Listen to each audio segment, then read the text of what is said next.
అందరికి నమస్కారం. ఈరోజు మీకు ఎల్జీ రిఫ్రిజిరేటర్ చూపిస్తాను. ఇది ఎల్జీ కంపెనీ. దీని కెపాసిటీ వచ్చేసి 240 లీటర్స్, 10 years వారంటీ. ఒకసారి మనం ఇది ఓపెన్ చేసి చూద్దాం. కన్వర్టబుల్ రిఫ్రిజిరేటర్ ఇది.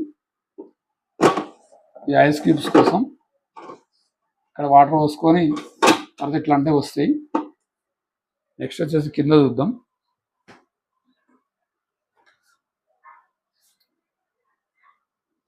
ఇక్కడ మొత్తం అడ్జస్ట్ చేసుకోవడానికి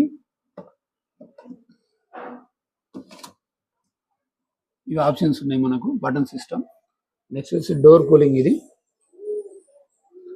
లైటింగ్ వెళ్తూ కూడా చాలా మంచిగా ఉంది. ఇది కూరగాయల బాక్స్, బాగా పెద్దగా ఉంది, చాలా మంచిగా ఉంది. Vegetable box. ఒకసారి ఇక్కడ చూడొచ్చు, ఎగ్స్ పెట్టుకోవడానికి ట్రే ఇది. దీంట్లో కూలింగ్ కానీ అంతా కానీ చాలా మంచిగా ఉంది. మీకు అందుబాటులో ఉన్న స్టోర్లో తీసుకోవచ్చు.